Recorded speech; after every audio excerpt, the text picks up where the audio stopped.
All righty. Thank you for being here. Thank you for being here live. It's way easier when there's actual people here and I'm just not talking to my own face. So I am going to jump right in though. I am going to make a recording. So that's not a problem. And again, use chat box if you need to. I'll talk about myself in a minute, but I want to just jump right in because everyone's got time constraints. But how this whole weight loss thing came about, and it's not about weight loss, and it is about weight loss, right? It's about being healthy and comfortable in your body. But what I discovered is a couple of years ago, I started, I think it's almost 2 years ago, I started intermittent fasting. And I was doing 20 hours, one meal a day, and losing about a pound a day, and lost 50 pounds pretty quick.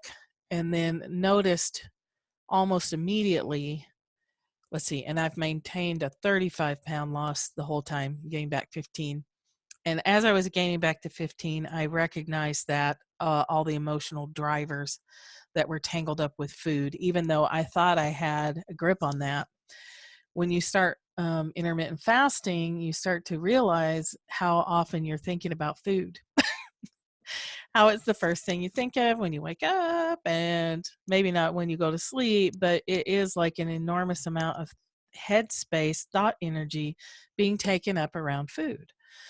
So when I stopped, immediately I noticed that, like, good Lord, I'm thinking about food all the time. And I was really shocked by how much I was thinking about it.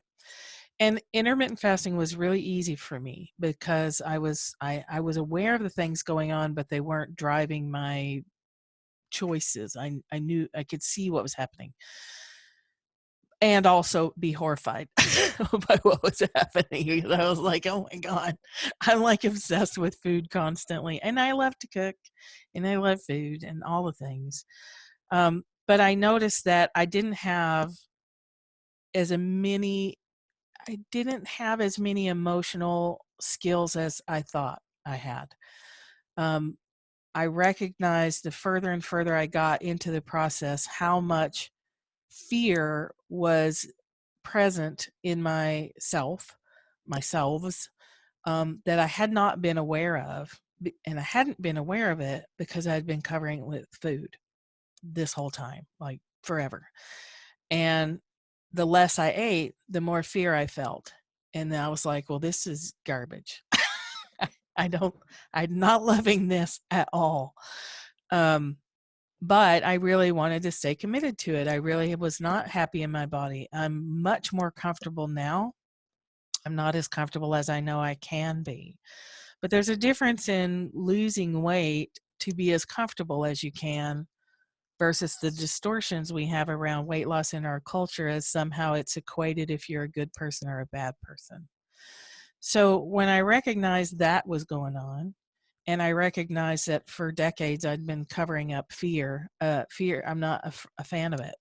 I mean, I'm okay with it now, but I really was like, oh Lord, no. Let let it could it be something else? Like, because fear is scary, right? I was afraid of my own fear, afraid of facing my fears, afraid of recognizing that I even had so much fear. Because knowing that and not smothering it with food forced me to make a decision. Was I gonna continue being in the driver's seat of what I was eating and how I was eating? Or was I going to go back to pretending that I didn't have any fear and smothering it with sugar mostly? Lots of sugar, lots of carbs.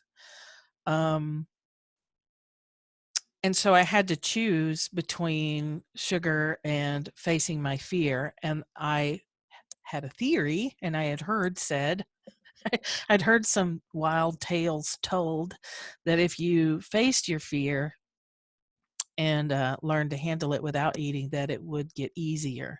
And I was willing to test that theory out. And sure enough, it does get easier. It's not that fear or whatever you're using food to medicate or smother goes away. it just becomes not a thing. It's it's there. You know it's there. You're aware that it can sometimes drive your choices, but you feel it. You're willing to feel it.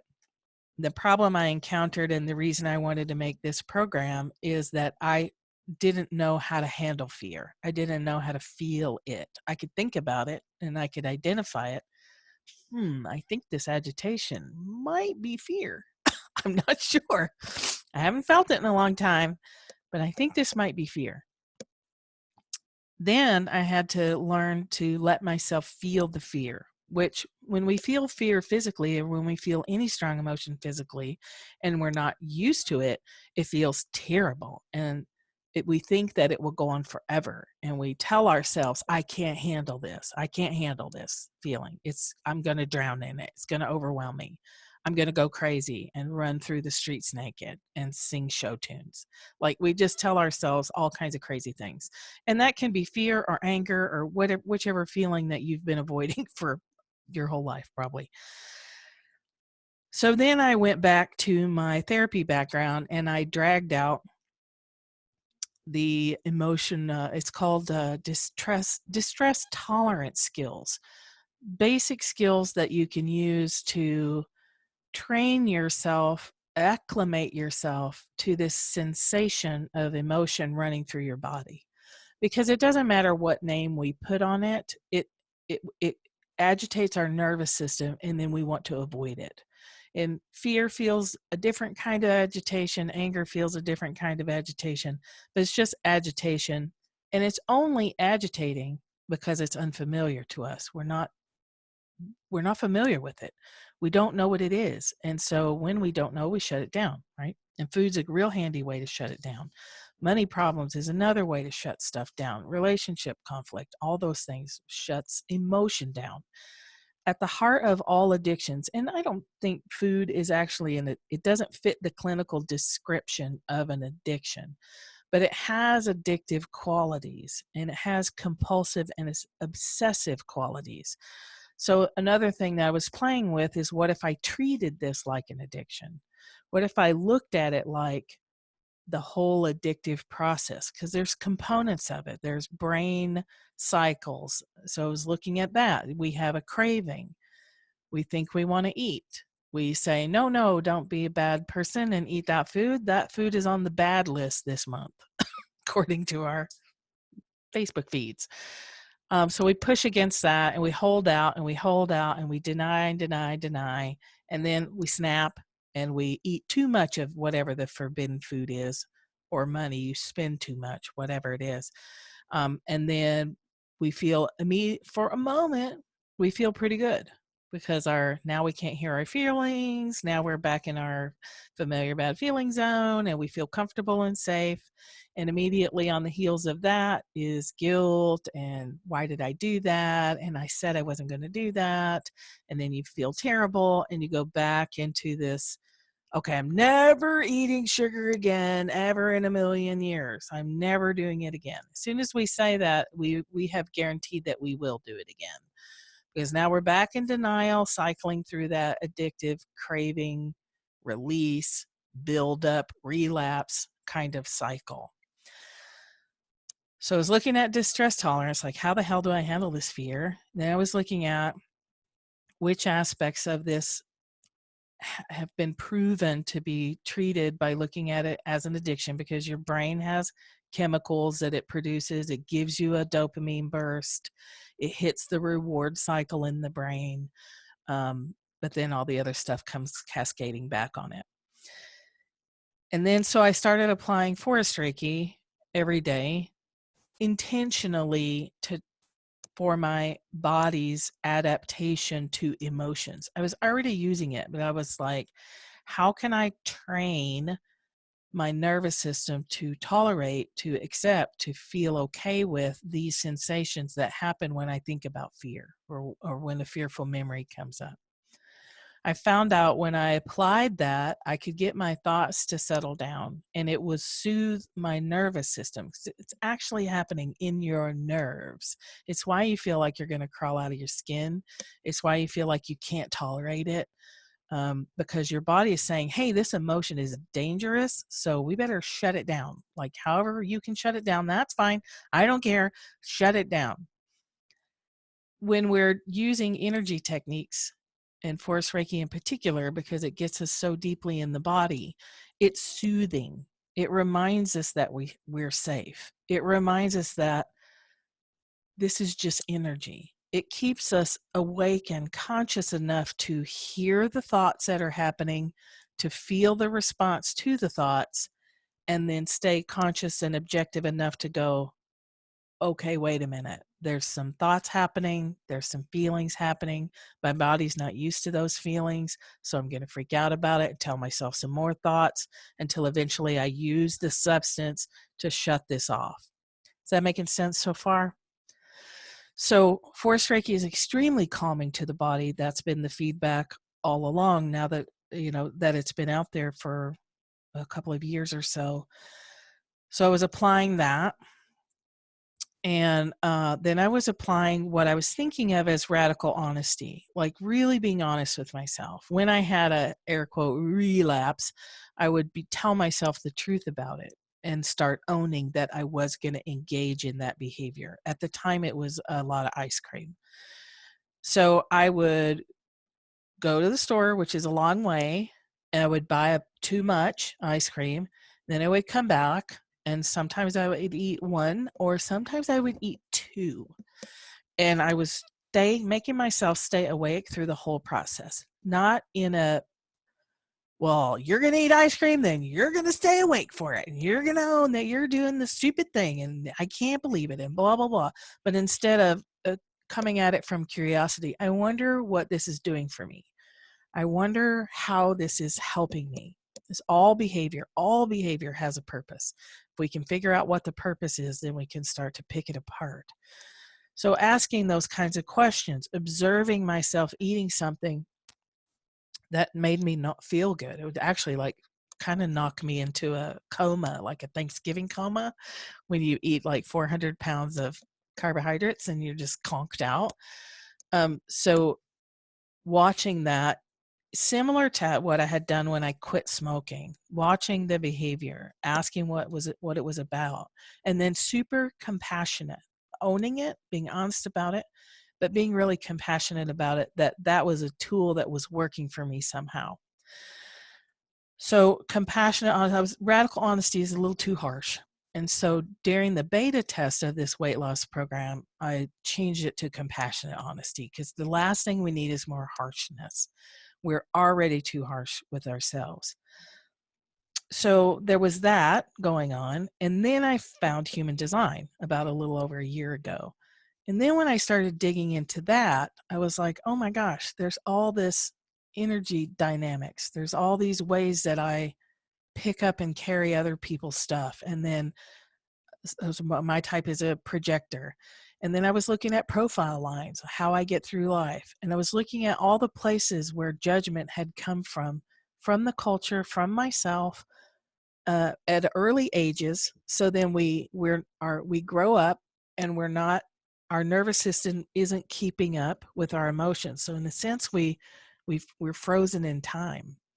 At the point where we decided an emotion was too scary to feel, or someone in our culture or our family told us that we weren't allowed to feel it and we had to deliberately squash it, our nervous system freezes in time at that age. So you can imagine if you're 50 something and you shut off the feeling of fear when you were 5, you've got a time gap there. You're trying to face fear with a 5-year-old perception of fear, or you're a 5-year-old understanding of nervous system fear. So we have to train ourselves like we're little kids. Like, we don't know how to handle it, and we think we can't. So in the titrating ourselves into the feeling, soothing our nervous system with Force Reiki, understanding our human design and how that all works, our type, strategy, and authority, and applying compassionate honesty through the whole process, then I started losing weight again. And I've continued to lose weight at a much slower rate. But I went back to intermittent fasting, all of that. So of course, then I want to test, find some guinea pigs that'll let me test it out on them. And it's working in the beta program in the same way. Sugar's just, people are just letting go of sugar. It's just one day it loses its magic, because there's nothing magical about cookies and ice cream. There's nothing magical about it. It's our thoughts, and it's the tool that we're using it for. So then the next aspect of that I got really frustrated about, and we really need to look at, is our anger has been internalized. It's been spun around and put on ourselves. Angry that we can't lose weight, angry that we won't make good choices for exercise. And I was talking to someone yesterday who loves to lift weights, has a weight set up in her basement, and won't go down and use it. And so we talked about all the reasons why she wouldn't be doing that, all the reasons why we continue making choices that are devastating to us acutely and chronically. So part of what we think is our thoughts and our crappy behavior is a conditioned response to what the diet industry has told us and what the fashion industry has told us. We have this culture that you're a bad person if you look this way, and you're a good person if you look that way. And we're seeing that fall apart, right? We're seeing better representation. Target now has plus size mannequins and all different color people and races and stuff in their ads. Dove is doing a good job of that. We're seeing it change, but we still have that internal thing that if we don't look right, we aren't right. That's been fed to us by a diet industry that's been proven repeatedly not to work. But we stay on that hamster wheel because they spend a lot of money on marketing and how to trigger fear in people. If you can trigger fear in people, you can sell them almost anything. If you can trigger the most basic human fears in people, fear of not belonging, fear of getting kicked out of the tribe, fear of disapproval, then you can sell them almost any magic pill, cream, makeup, clothing, whatever you want, cars, politics. Like, you can sell a person anything if you can scare them. And when I connected those dots, I got really mad, and I got really, really mad. And I was like, yeah, we're done. We're done doing that. We're going to go through a process. We're going to look at how we've been educated. And it's not to be mad at, oh my God, let's get rid of all the marketing, because that's not going to happen. We all market. I market. I'm marketing right now. So we're not going to get rid of it. And we don't want to then fall into, I'm a victim of the diet industry. I'm a victim of the fashion industry. They conditioned me to feel bad about my body.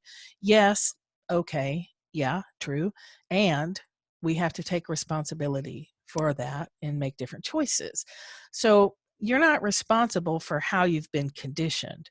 You are responsible for becoming aware of it and then making different choices. And these tools of knowing your human design, doing a short daily force Reiki treatment, and being very compassionately honest with yourself the whole time unwinds it. It helps you take your power back. It helps you stop looking outside yourself for a magic pill. That's the unfortunate part about this program, sorry to tell you, is it's not a magic pill.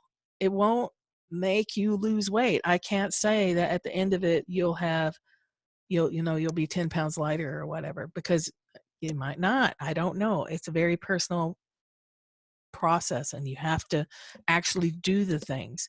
And then if you're not doing the things, you have to be honest about it. Oh, I'm supposed to be doing these 3 little things every day, and I'm not. I wonder what that's about. So, but whether you come into this program or not, I wanted to give you some tools that will help you start to unwind this big package of stuff. Am I making sense so far? Like, is this linear enough? Okay, because I'm just talking off the top of my head. So I don't know. I didn't make an outline. Maybe someday I'll get better about that, but probably not. So the 3 tools I want to give you is Another piece of the stress and distress and things that cause us angst and make us reach for the tool that will quiet down our nervous system and our thoughts is the vagus nerve. The vagus nerve is the longest nerve in your body. It touches almost every part of you. It may be how we're able to sense each other's presence, how you sense when someone's watching you, what we call intuition, or some even call psychic abilities, may be rooted in that vagus nerve. It's that this sense of our environment. If we've been conditioned to have stressful responses to emotions, it upsets that vagus nerve. If we've had trauma, that vagus nerve can be overstimulated all the time. And a very quick way to calm it is just called box breathing. Actually, let me write this down so I don't get too lost in the 3 tools I want to give you. So box breathing is an immediate way to calm your system, get back in control of your thoughts, and make a conscious choice. And all box breathing is the same count. 4 count in, hold for 4, exhale 4, hold for 4. The other one, which would be, I guess, more of a rectangle, is inhale 4, hold for 4, exhale for 8, hold for 4. Or 8, 4, is it 8, 4, 8? Something like that. If you want to go even more simple, it's exhale twice the time that you inhaled. So if you inhale for a count of 4, exhale for a count of 8. So you can do box breathing or just double the time. Inhale for 8, exhale for 16 if you're like super advanced and you have really good lungs, because that's like a big one. Double the exhale and the conscious controlled breathing is a message to your body that you're safe. We can't tell our body that we're safe, right? How many times have you tried to do that? There's nothing to be scared of. There's nothing to fear but fear itself. Stop being scared. Does that work? No, it does not work, because your body doesn't speak English. It doesn't speak your verbal language. It speaks behavior. When you get scared, you shallow breathe. This is a message to your body there's danger. This activates all your adrenals. This aggravates your vagus nerve. It amplifies scary thoughts. You add more scary thoughts, you get more and more anxious. Why wouldn't you then go eat? Why wouldn't you not exercise? Do you think a scared body is interested in exercise? No, it's interested in not getting eaten alive. It's interested in not dying. It doesn't have time to go exercise. It feels like it's literally under threat. So when we take control of that, we can communicate with our body that we're safe by deliberately breathing in that way. 4, 4, 4, 4, or inhale a certain number, exhale double that number. It's a very quick, send an email to your body, hey, everything's fine. We got some scary thoughts going on, but you don't need to buy into them, because actually we're okay.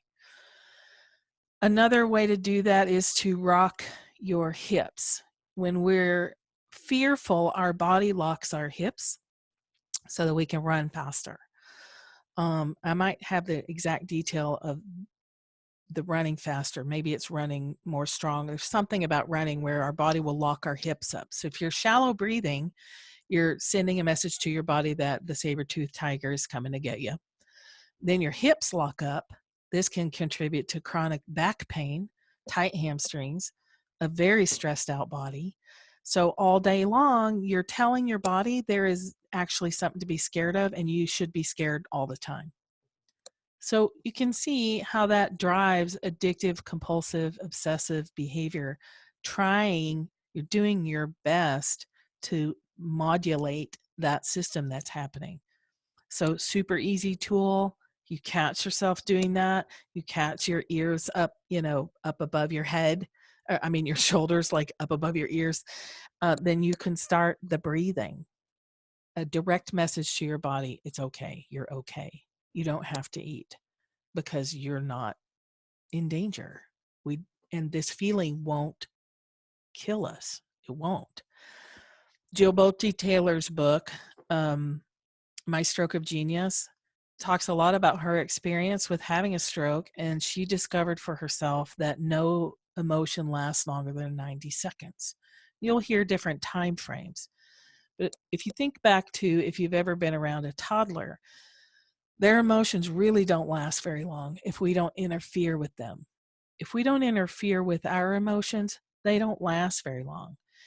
We tell ourselves, because we're in fearful thought lockdown, that the feeling's going on and on and on at the same intensity. That's not true. The feeling starts, and if you stay conscious of it and you don't try to talk yourself out of it, and you don't try to say, oh, I got to turn my thoughts to positive, or I'm not going to make any money this month because now I'm thinking negative, or all these distortions we have. It falls. It might come right back up, but it will fall. Waves are emotions are waves. They go up and down and up and down. They're intense. They're less intense. They're gone. They're back. They go up and down. They're all over the place. They really are like the ocean. And if you happen to have emotional definition in your human design, you will experience that very intensely, because the emotional solar plexus actually generates emotions. You're not the boat on the ocean. You are the ocean that's tossing the boat around. It's you. It's right there. If you have an undefined emotional solar plexus, you're going to feel all those defined people's broadcast and make it bigger. So ultimately, open solar plexus people feel the emotions more intensely because the open centers absorb and amplify. That's where human design can be incredibly helpful in finding the vulnerabilities in your system. There's different gates that contribute to sensitivities with foods. There's different gates that contribute to sensitivities with different kinds of feelings. There's gates that are prone to melancholy. If you misunderstand that, you can get misdiagnosed with depression when really you just have a melancholy cycle. If you know that, you don't have to eat around it. You don't have to change it. It helps you let go of this notion that we're going to somehow fix stuff if we can just find the right diet, or if we can just be more disciplined, or if we would just frickin' exercise every day. It lets us off the hook of all of that and helps us take a step back and go, hold on a second. There's an aspect of brainwashing happening here. There's an aspect of I just simply don't know how to feel emotion in my body. There's an aspect of being under chronic stress because I don't breathe, and that becomes my thought habits. So there's habits that are built in driving all of this as well. So let's say you're trying to reduce your sugar, and you find yourself at the bottom of a bag of donuts, and you don't know where the donuts went. The donut monster stole them because obviously you didn't eat them. You don't remember eating them. That lets you know you've literally gone unconscious. Your body has been so shut down and smothered that you disassociated from yourself. You really don't remember. You don't remember making the choice, so it can feel like you didn't have a choice. You're so habituated to giving in to your own thoughts that you feel like an outside force is literally making you drink too much or eat too much or spend too much. And then you're like, but I don't know how this is happening. What's happening? Because it's in your thoughts, and you're obeying your thoughts, not the truth of what you actually need. So the breathing can help. The other thing that can really help is an emotional tracking system, where for 30 to 60 days, you track your emotions, ideally 3 times a day. Most people won't remember to do it 3 times a day, but at least twice a day in your planner or piece of paper or in your phone. Set an alarm at 10 o'clock and 3 o'clock and 8 o'clock. Lots of people overeat in the evening hours, so you might want to check in then and just jot down what you're feeling. The point of this, especially if you have emotional definition in your chart, is to show you that there are patterns to your emotions. That if you're defined, you will have some kind of pattern. It might be up and down all day. It might be up for a few days, down for a few days.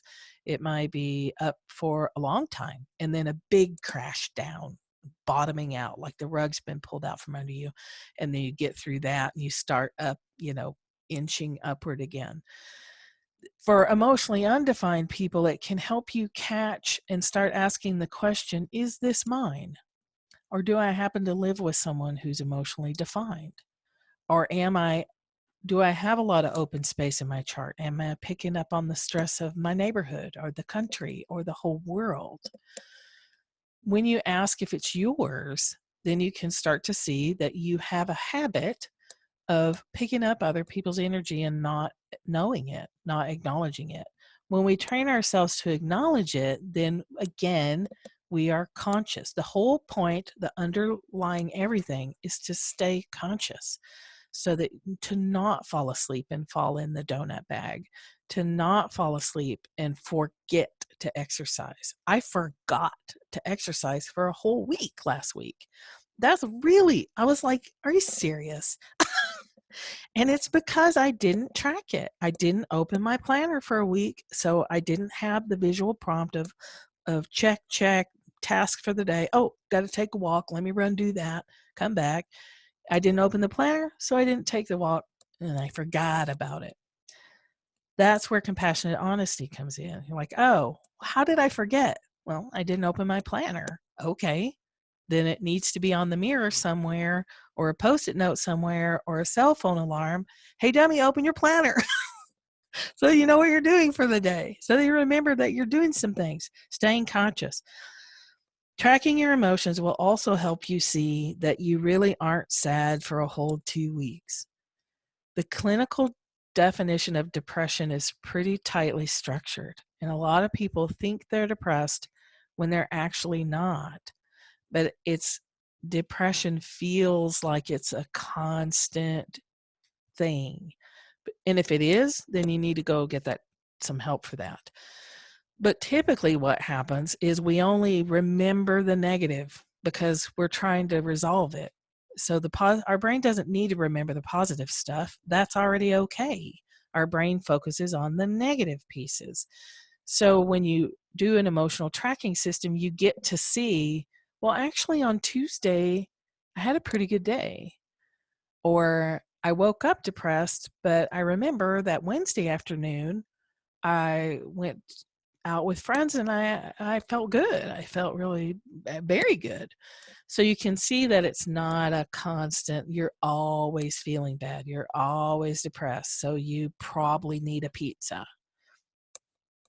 It breaks that up and helps you start to get conscious. 30 days really is minimum tracking time, 2 or 3 times a day. Okay, so that's one thing you can do to start to wake up and start to stay conscious and start to recognize which emotions are you really uncomfortable with, which ones are you sidestepping, what thoughts come into your mind that then trigger an emotion that have you reaching for the sugar or eating when past the point of fullness. Okay, and the other thing I want to give you is you've heard it called future writing, future casting. Kyle Cease calls it Kylegoing. It's a way of putting yourself into the future, feeling the way you expect you'll feel when you are at a comfortable weight. I really encourage you not to put a number on that, because the numbers that we've had in the past probably aren't accurate unless you were at that weight for a long period of time and you remember that, yeah, you did feel pretty good. Also, recognizing that every year that we age, our body weight will probably fluctuate with that as well. So sitting down and thinking about not using this as a goal So for a long time, I misunderstood future writing as a goal setting process. And I got the refinement on this from McKenna Held recently, and it made so much more sense to me. I'm going to call it possibility play. If we are playing in possibilities, then we're not getting locked into, I wrote it down, now it has to happen like that. So future writing in general of all the different systems is you either pretend it's already happened and you say, oh, I remember when I started eating more healthy and then I started feeling so much better. And then I found out that I really like eating healthy for whatever that is for you. And you write that down or you say it out loud. Then future writing, the other one is, oh, I'm just like you would write a journal entry. It's raining outside and my thoughts are this and I'm doing this for today, but you write it as if you're already back comfortable in your body, healthy, feeling good. You're pretending, but you're not pretending with an attachment to an outcome. You're playing with possibilities. If people have been on multiple diets or they've struggled with food for a very long time, they fall into this fatalistic thinking of, well, nothing works for me. I've tried diets A to Z for 30 years and they don't work for me. Any diet will actually work for you if these other components are in place. So with possibility play, you're stepping away from the part of you that's like, yeah, right. That's never going to happen. We've been trying to do that all this time. That's not going to work. You just remind yourself, no, we're just playing with possibility. We're writing roles for ourselves as if we're creating characters for a book. We're creating an alter ego who's already committed to her exercise plan or his exercise plan. This is a co-ed program. Typically women show up, but it is open to men. So you create these alter egos of what does the man who's committed to his exercise plan feel like? What is he thinking about when he gets up in the morning? What is the woman who is so committed to loving herself that the only food she'll allow in her body is the foods that make her feel the best? What does she think about? What kind of clothes does she wear? What is she doing with her day? How is she making sure that she's got enough food, or is she cooking all day on Sunday? Like, how does she pulling this off that every day there's food available that makes her feel dynamic and alive? What is she doing? So if you're pretending that and playing that, then you would sit down and write, I just finished all my batch cooking and it feels great to have a whole fridge full of meals for the whole week. I love how I take care of myself this way now. I love that I took the time to go grocery shopping, or I love that I took the time to put in a grocery order and have it delivered. I love that I don't mind now spending a little extra money to make sure that I have all the stuff. It feels so good to love myself like this. Does that make sense? And then when you don't do it, it's okay because you're being honest with yourself and you're not using this book as a script. Now you got to go live that out. You're playing with possibilities. How could it happen? How might it happen that I am healthy? How did this happen? So then that goes into the last tool. So actually 4 tools. Yay, bonus is using the one command for wealth in using it for health instead. Make myself a note. The one command, if you haven't heard of it, you can Google it. It's called the One Command for Money Mastery or the One Command for Health. It's by Asara Lovejoy. And for a long time, I've been doing it daily for my patrons. I have a Patreon page. And every day, well, 6 days a week now, we do a one command for wealth. And so I started applying this to food and to health, to feeling better in my body. So the basics of the one command are, I don't know how you fill in the blank. I only know that it is so now, and I am fulfilled. So with money, we say, I don't know how I'm making money. I don't know how I have a new house. I don't know how I'm debt free. I don't know how I have a full business. I only know it is so, and I am fulfilled. So you can take this system and apply it to food. I don't know how it's so easy for me to choose the foods that make me feel good. I don't know how that's happening. I only know it is now, and I am fulfilled. I don't know how I remember to exercise every single day.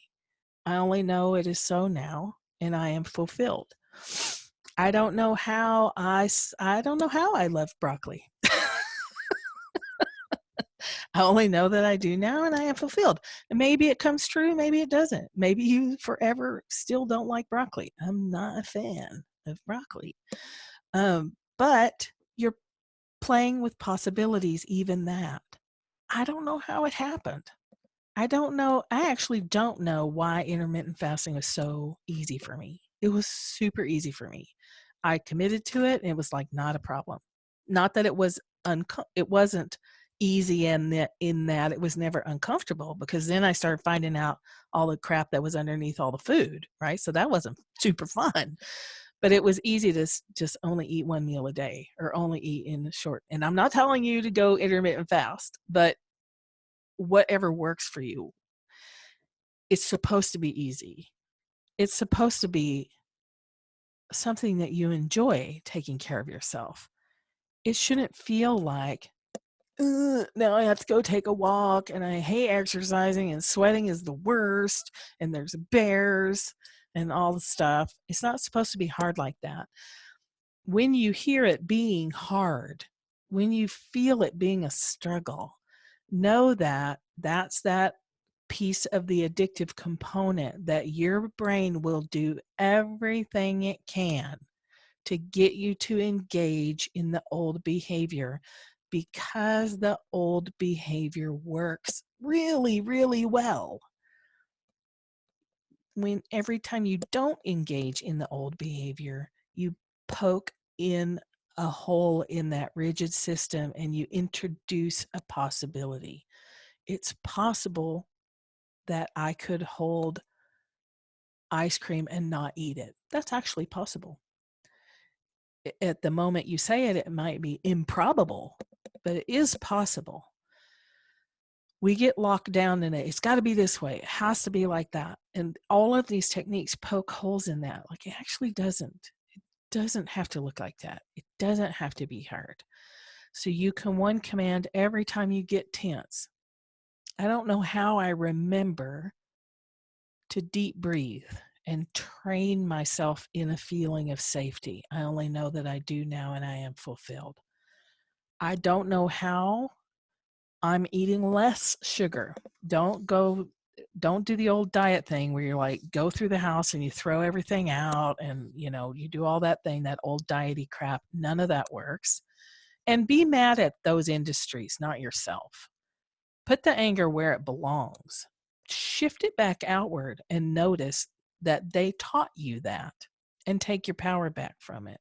I don't know how I let go of old diet thinking. I only know I do now, and I am fulfilled. I don't know how I actually love going to yoga class. I only know I do now, and I am fulfilled. On the surface, it sounds like, yeah, you're just saying a bunch of words.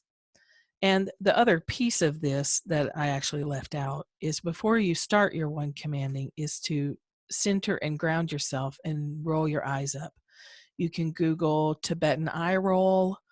You can find information about the science of when you look up, not to the point of making your eyeballs hurt. I had several people go, but my eyes hurt. And I'm like, well, don't hold them up that long. What are you doing? Look up as far as you can, comfortably. Hold your eyes up to the ceiling for just a few seconds, and you'll feel things start to slow down. You'll feel that your brainwaves shift a little bit.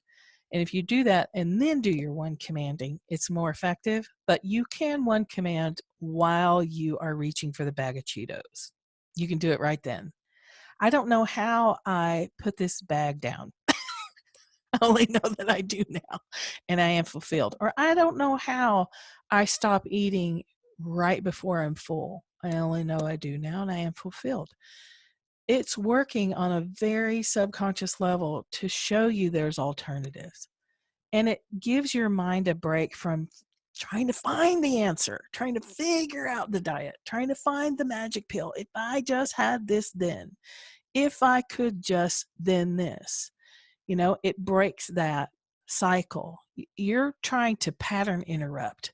There's all these patterns around food and eating, exercising and not exercising, and all of these tools break the pattern.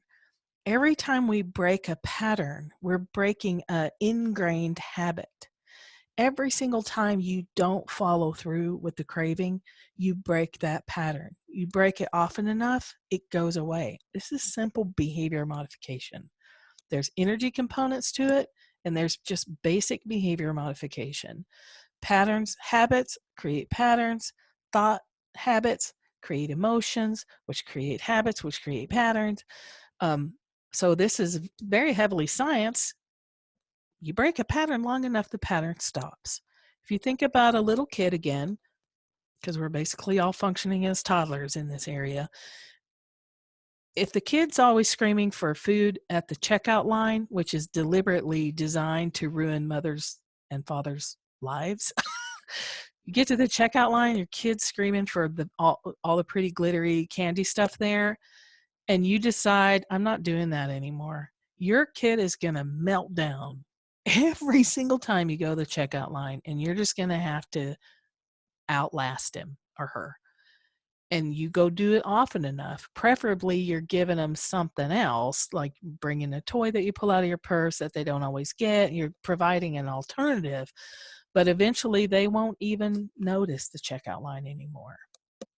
That's just basic behavior mod. What about daydreaming? Lenora put in a comment about daydreaming.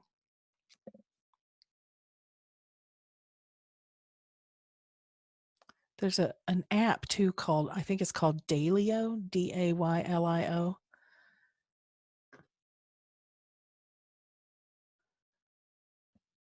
All right. No, when you were saying which I like better, the possibility play, I like that. I like words, words are important. But it's daydreaming. It's what we used to do as children. Yeah. Let's pretend it's like when I'm grown up and a millionaire and I'll do this and I'll do this. It's going back to that. Yeah. And I don't do it enough. I've done it some, but I don't do it enough. But it is, when I do, I feel really good. And that's the whole point. Whether it comes true or not, I feel really good. Yeah. Yeah. If you have a defined head center and third eye center in human design, it can be a little bit harder to get the daydreaming and visualization rolling. Just because that setup is a little more solid, a little harder to change. Harder just in the sense that you have to just be more conscious and intentional about it. So you may actually have to put that on your calendar. Take a walk, daydream for 15 minutes. You might have to prompt yourself. When you're functioning out of old behaviors and habits, they're really rigid. And you're not going to remember to change them. You're not going to remember to catch yourself. You have to build in systems that will catch you. And then you have to notice, do you follow your prompt or do you say and not do it? Just say, I don't want to, but if the system is there and you create the new system, put in the prompts, daily meditation, daily daydreaming, whatever you decide to do, 5 times a day, doing some intentional breath work, catching yourself at the pantry and doing some intentional breath work while you're looking at the food that is a trigger for you. Then you break all that up and you loosen it, which means you can stay conscious and then change it. It's a pretty linear process. You can actually write it all down. The following of it is where we get in trouble because we don't understand the other pieces. So part of this is really sciencey, well-proven behavior modification, real easy to understand. the pitfall, the derailment point comes from not understanding the emotional pieces going on underneath and not addressing them. What we've been told is you're weak. You don't have enough willpower. Clearly, you can't stick to a diet.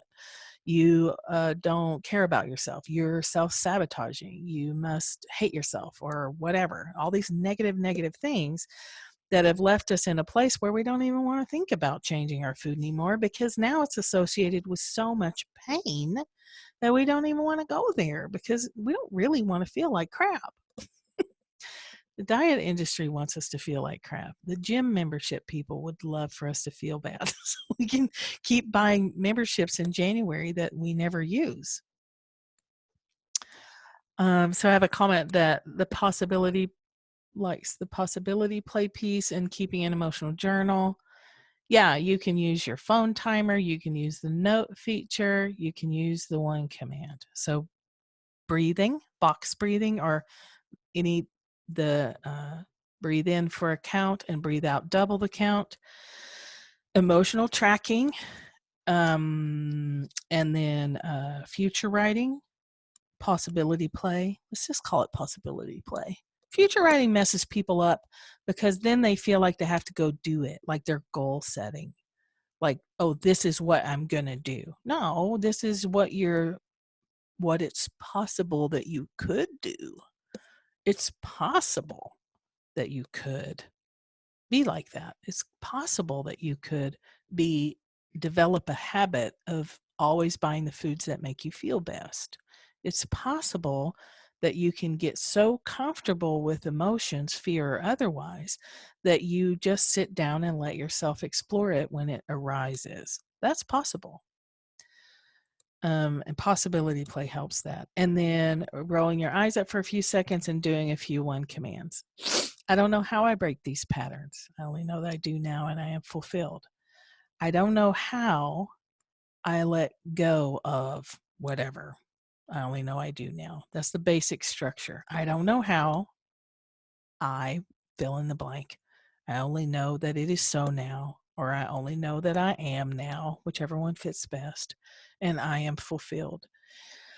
When you're doing that, when you commit to doing it when you're experiencing an intense craving or high resistance to eating the food that you know makes you feel the best, or lifting weights or going and taking a walk, when you are hitting that wall of resistance and you feel that internal war start, one commanding can dissipate that really quickly. I don't know how I stopped this internal war. I don't know how I let go of this resistance. I don't know how I have already taken my walk. I don't know how I'm actually looking forward to exercising. And while you're giving your mind things to say, a lot of times then you just start moving. You'll find yourself just getting your shoes and taking a walk. You'll find yourself just naturally closing the door or walking away from the fridge. But at least you're conscious and you're choosing. You're naming what's happening. I've got a craving. I have a feeling I don't want to feel. I know that I will feel better if I exercise, and I'm deliberately not choosing to feel better. Just naming that and getting curious. What's that about? I wonder. I wonder how I'm staying safe by not exercising. I wonder what this behavior is giving me. Is it giving me a way to say no? If I'm sick all the time, I don't have to set boundaries. I don't have to say no. Is it helping me not feel the people that I live with because they're radiating so much bullshit that I can't handle it? Is it helping me not feel the fear that I've been sitting on for 25 years or whatever it is? Just asking those questions. Yeah, it's fun. Let yourself treat your possibility book or your possibility playtime as fun. Diets have taught us to be rigid and tight and hyper vigilant. Like, you go to reach for a food and you're like, Am I even allowed to eat this? What is this food? Am I supposed to be eating this? I can't even remember. I've been on so many diets. Am I supposed to eat the cheese or not the cheese? Am I supposed to eat the fruit, or is this a non-fruit day, for crying out loud? So intuitive eating is not new, but these additions of human design and forest Reiki and compassionate honesty and these skills as a package is new. That's what's different. The forest Reiki is different. The human design is super different. And using the one command is different. As far as I know, I mean, it's a big world. Somebody out there is probably using it. And the package is working. Yeah. So I used to never be able to allow sugar to stay in the house overnight. If it was in here, I was going to eat it. I had to stop buying more than one container of ice cream at a time, because I would then sometimes, not always, but a lot of times I would eat both of them, and then I would be really sick, because that's a shit ton of ice cream, and it's Ben and Jerry's. So, I mean, just think about that. It was pretty horrible. And now I went through the intuitive eating thing where I just ate whatever I wanted, not foods that would be and create pain for me. Like, there's intuitive eating is not a permission slip to go eat all the foods. It's a chance for you to take a look at how you're eating. So, for example, if I was diabetic and I knew that eating an entire cake would destroy me, then that would not be a loving act. That would be an act of complete and utter self-destruction. And so then you'd have to look at why that was okay and why you were making that okay. I wouldn't drink a 24 pack of Coke just because I felt like I now had a permission slip. So the parameters are: eat when you're hungry, and this comes from Janine Roth and others, and there's plenty of stuff out there on intuitive eating. You can eat whatever you want as long as you're hungry and as long as you stop when you're full. For me, the way I'm doing it in the program is eat whatever, write down what you're going to eat, and then eat what's on the piece of paper. And at the end of the day, review that and find out why you did or didn't. So I have some people writing down forbidden foods, and they eat them, and then they notice the conflict around it. Like, oh, you shouldn't be eating that. And, you're going to get, that's a muffin, and you've already got a muffin top. So what are you doing? And you hear all the stuff. You want to hear all the stuff. You want to feel all the things that are driving this choice to do or not do what makes you feel good. When you take the rules off food, you start to hear it pretty loudly.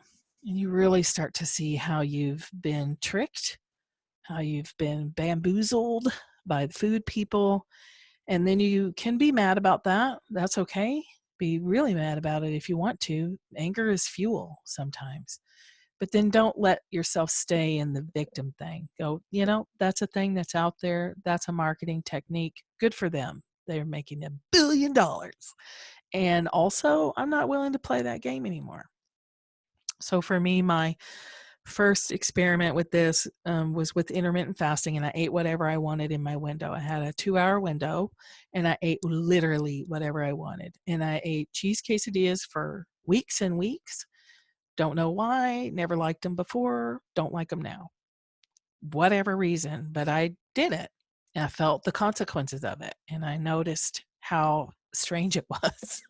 And I noticed how I felt like a crazy person. And I noticed all the judgments, like, oh my God, I can't believe you're eating all that.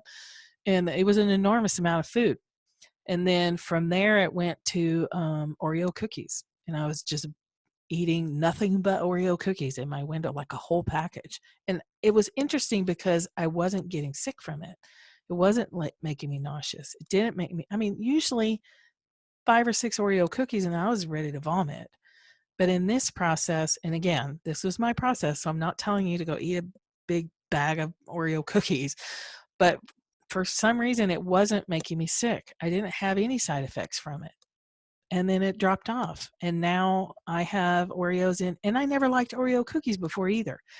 But in the process of this, what I figured out is when I was a kid, the wealthy kids had Oreo cookies. That was my association with Oreos. I don't even really like them that much. They're okay, but a package will go stale now, and I'll throw it out or give it to the neighbor's dog. Not a lot because it's chocolate, but now I can see ice cream and choose not to eat it. It doesn't even look good. If a pint of Ben and Jerry's was in the fridge right now or freezer right now, it would just sit there because I don't want to eat it, and I don't have any compulsion to eat it.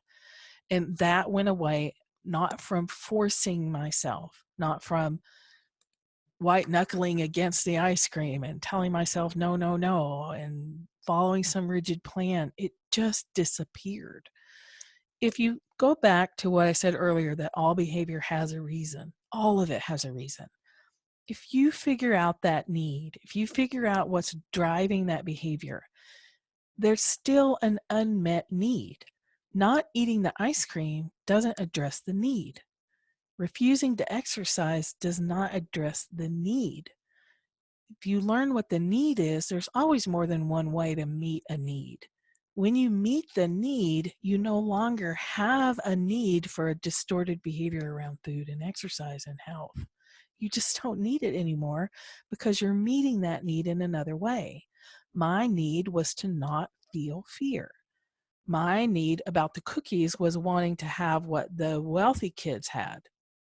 Completely distorted, right? When you say that out loud, you're like, that makes no sense at all. Well, it does to an 8-year-old or a 10-year-old. I think I was like 13-year-old. It makes perfect sense. 13-year-olds really are invested in having what their peers have. So when we find that stuff, it's like, God, that doesn't even make sense. Well, it does make sense. It makes a good sense to a part of you. So then the need is permission to, well, of course you can buy name brands. Of course you can. That's silly. And have a joke about it. Have a laugh with yourself about it. Have some compassion for the kid that got the distorted thinking. And then address the need. The need underneath that was to feel a sense of belonging. There's lots of ways you can feel like you belong. It doesn't have to be wrapped up in food or distortions. Questions? Does it make sense?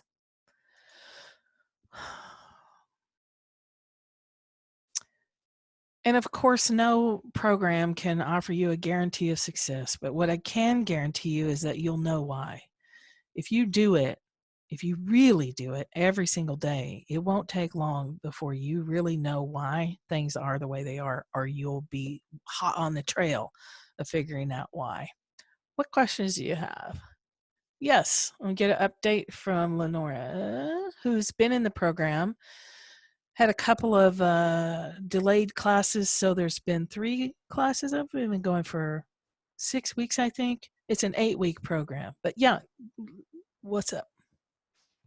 Well, I had already figured out through different things which foods actually hurt my body and shut me down and numb me out. And so at the beginning of the year, when we were starting, there were a few foods off the table. And I don't say anything is off forever. It's like I want to be healthy, I want to feel good, I want to be creative because my creativity's been very stifled. Um, and so there were a few things, but sugar was still on the menu. It's like I'm not going to deny myself. This is a process. So in writing down the foods, because I have played with that a little while before, but if I write down the foods I'm going to eat tomorrow, and then when that day gets here and I go through and I look and I eat them, or I don't eat them. If I don't eat that way, or if I eat something else, I put it in there and I make notes. How do I feel? What is my body doing? What am I thinking? So I've been investigating just the feeling. And then no weight loss, but that isn't my main goal. Yes, I want to lose weight because I will be more flexible, but that's not the big thing with me. It doesn't matter. It matters, but it doesn't matter. It's not my Right. main goal. Yeah, it's so I want tricky. to lose weight, but I want to be healthy and comfortable and mentally okay when I get to my point where I would like to be. So things started coming up when I was really watching it. Things were coming up. I had a lot of tension in my throat that was a lot of stories and a lot of things I was shutting down. I didn't want to feel them. So it's like, what's the big deal? Just go ahead and feel them, see what's here, let it go. I did that process one morning, and in the afternoon, when I usually eat chocolate, I ate some, and I was watching it. It was I just didn't quite do it. And then later, I did more processing of these stories, more allowing all the stuff coming in that I had been stuffing down. Literally, you're Literally stuffing it. stuffing my face. When I would start feeling those emotions, I was eating. And at that point, shortly before that, Cokes had gone away, and I was drinking 2 or 3 a day, and I had no reaction, no headaches, no caffeine or sugar withdrawal from them, but I still really stuffing down the chocolate. Well, after this, it's like, I don't really want the chocolate, and I still had a little bit in the house, and I sat and ate it, and it was delicious. It's Hershey's Kisses. I love them. It was delicious, and it's like, I don't know. And I haven't eaten chocolate 2 or 3 weeks. I haven't eaten Cokes. I haven't drunk Cokes before then. I Yeah. haven't eaten candy. I just don't want it. I don't want either one. I look at them. I know I could have them. They're right there. I can pick them up. I can stop at the store and get some more. I don't want them. And it's very strange for me because I've been a sugarholic, since childhood. You saw things or overeating. It's like, oh, you're going to be doing some hard work. You better eat first. And I was doing that at work. I'd be starting a task I didn't care for, so I'd want to eat first. Sugar, of course. Yeah. Oh, you've had a bad day. Here, have some food. You deserve it. Yeah. You deserve this. You've worked hard. And it's like, oh, you've really accomplished a lot today. Here, let's have some goodies. And I'm looking at my brain, and it's like, no. It's just no. It's like flat is a sensation I'm feeling. I'm sure that will be a feeling later. But in reaction to all the drama of overeating and being hurt and my joints inflamed, well, then another thing has shown up because I had been stuffing down so much. Then my solar plexus, my stomach is having some issues. And I was able to go to more of the intuitive eating because the mind is back and I'm into the body. And it's been eating very specifically, not much. And I'm just going with it. It's shifting. So I quit writing for tomorrow, but I'm writing down every day what I'm eating and what's going on when I'm choosing that. And so I'm still tracking what I'm doing. Yeah. In the moment and seeing some astonishing things come up. And then today I was doing my budget, and I am way short on the money I need. Every month, I'm way short. I've just been compensating with credit cards and whatever. For the first time, instead of my first thought being, oh my God, I need some chocolate. My first thought was like, oh my God, what can I cut out? And then I stepped back and said, no, it's how can I allow more to come in? I pay for things that I enjoy that add to my life. It's pretty pared down, but I'm expensive, How can more come to me? How can I make more come to me? And what can I do in the moment? Well, what I could do in the moment was come in here, and this was just before class. Let me see if I can get it off. Is to complete a necklace that I started over 3 years ago. Oh, necklace. Really pretty. And I've got more here. I have more that I want to do. But look at that. It's a little ceramic. Oh, that's thing, beautiful. Kind of country, kind of Egyptian, couple of kitties. And then all these beads are Chex glass, so it's not expensive. All I had to do was put on this. So I did it tomorrow, and I did it today, and I put on my green sweatshirt because the beads have green in them, right? Mm-hmm. Oh, it's beautiful. Yeah, it's really pretty. There's my necklace. So it's like, it's changing, and I've lost 10 pounds. Oh, that's good. Yeah. It's like, oh, cool, my pants fit better. My stomach's not sticking out as far. Yay! That's a bonus. It's a bonus. It's like, oh, because it is shifting and it feels odd. Because this is something I've never done in my life. I am looking at things and making my decisions not from my brain that starts going, but Yeah. I think my brain's giving up a little bit. It keeps throwing up things, but here, think this, and I'll just not even going there. And then one more thing, Corey Michelle, in that last lab that I went through, in one of the classes, she said something about an emotional addiction to your past. Yeah. And that went boing, because I keep going back into the past and, going over and over, this happened, that happened. It's like, it happened. What are we going to do now? But since I can see it as an addiction to the emotions that those trigger, the sadness, the anger, the judgment, the justification, all of that, looking at that as an addiction, it's made all the difference. So this whole program that you have put together is phenomenal, and I don't think it's anywhere else. It's The whole not. package, yeah. And if people take it, and if they're doing it, even you don't even have to be rigid about it. No. If you're just sort of kind of doing the one commands and you're tracking your food, that's the big thing, is seeing what are you eating, what are you thinking, what are you feeling, how does eating that make you feel? Would you like something different? It just is and it's been what, a month and a half here? I think it's been about 6 weeks. About 6 weeks. Yeah. It's just a slow process, and it's starting to really I think we grow. started January 4th. January 4th. Yeah. Yeah, and then we missed a couple, but we're still doing it. Well, I hope you are. Yeah. I was.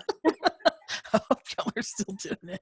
And it's Yeah. working. It's starting to come together. I'm feeling different. I'm making different choices in everything, not just the food. Well, that's the thing. Yeah, like we start with that pain point of, I want to lose weight. But it's so really not about that. And maybe you lose weight, maybe you don't.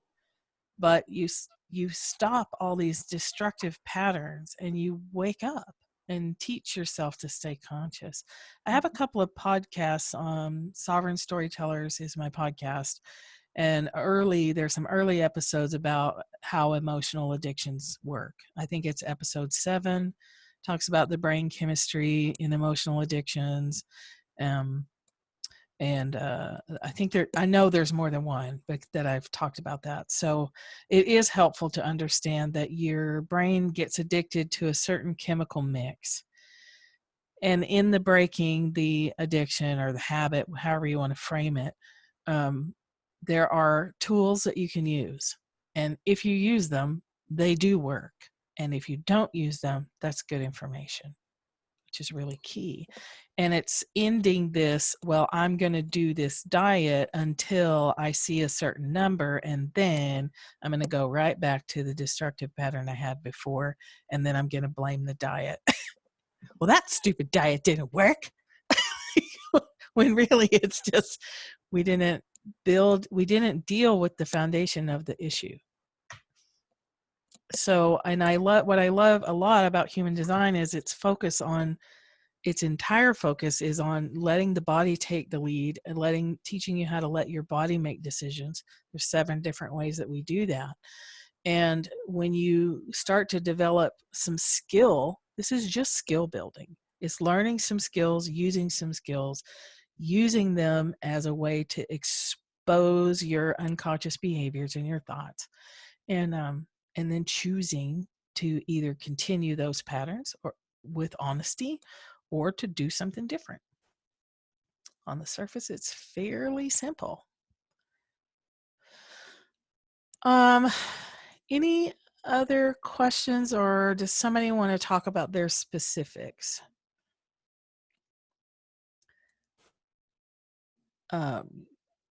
So you have the breathing technique you can do, emotional tracking, possibility play / future writing using the one command.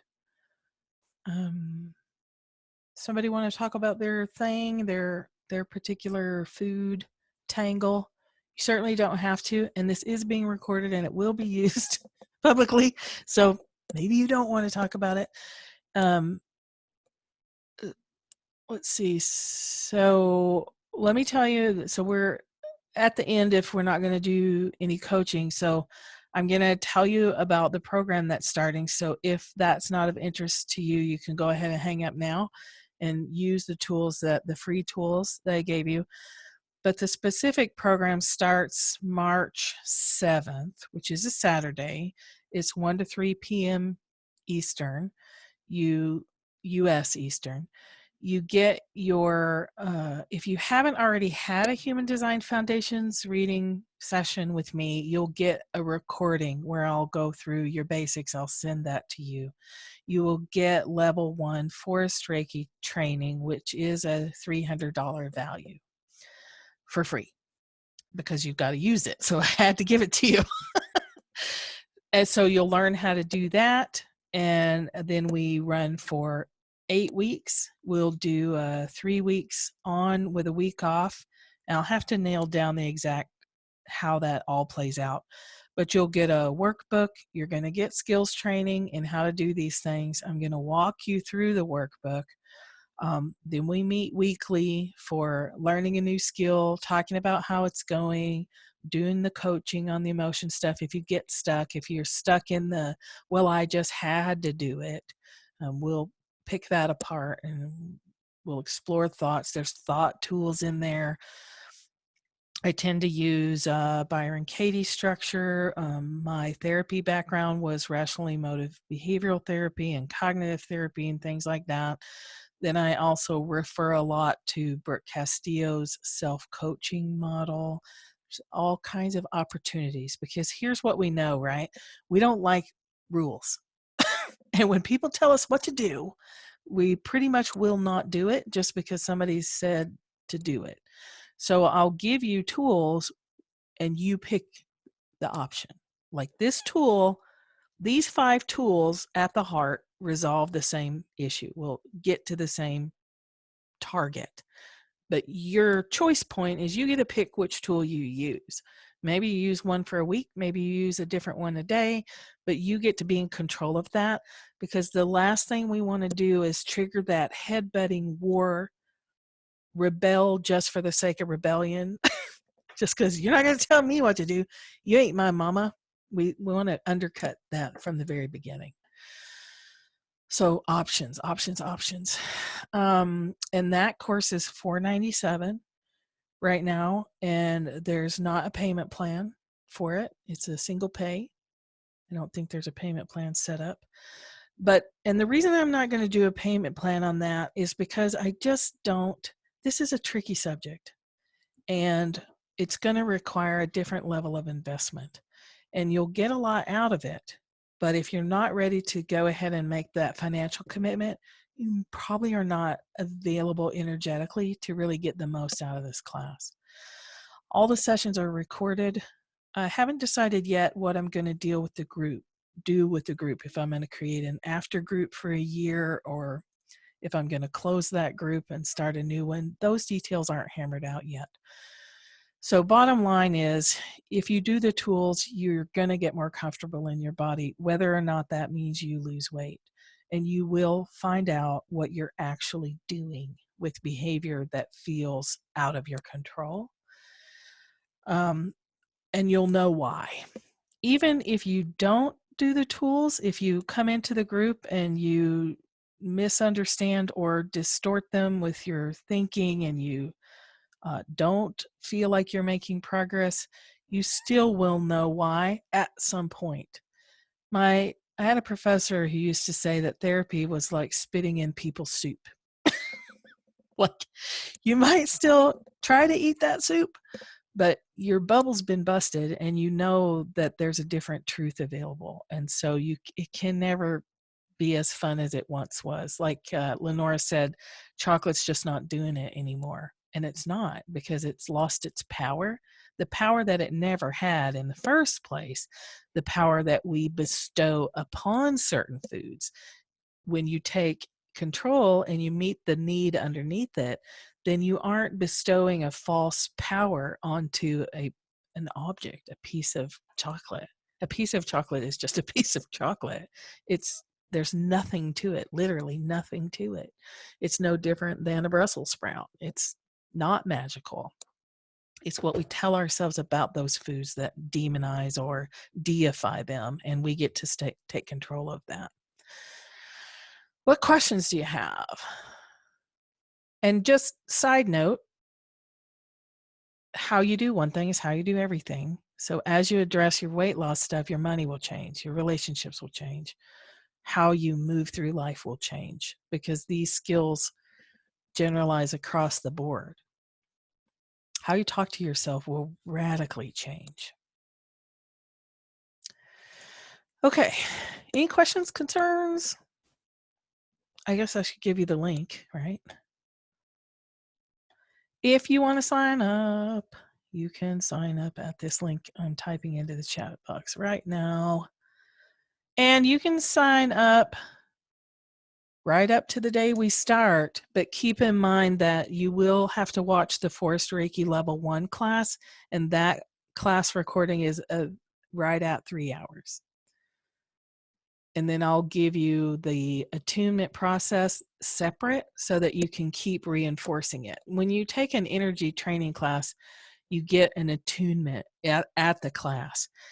But you can keep listening to that same attunement because you're training yourself to drop into that state, that connected state.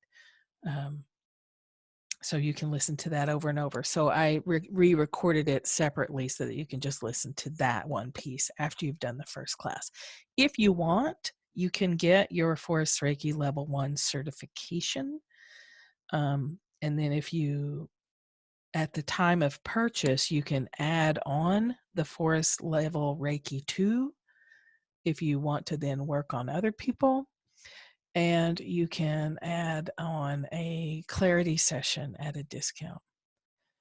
The Force Reiki Level 1 class and Human Design reading are worth more than the entire class. Yeah, right at it. The Force Reiki Level 1 is $300, and a Human Design Foundation reading is $150. And that's without any coaching or anything like that. Okay. All right. So try those tools out. If you want to sign up, do that. Send me a message, info@thatmichellewolf.com, or if we're connected on Facebook, you can send me a direct message to ask a question. I really appreciate you being here, and I hope that this is helpful. And ideally, I hope this helps you understand that you have the power to change all of this, and that you need never come down on yourself ever again. There's never a reason for you to beat yourself up for any of this. Okay, that's all I got. Thank you. I'll send you the recording link as soon as I can, sometime this evening or early tomorrow.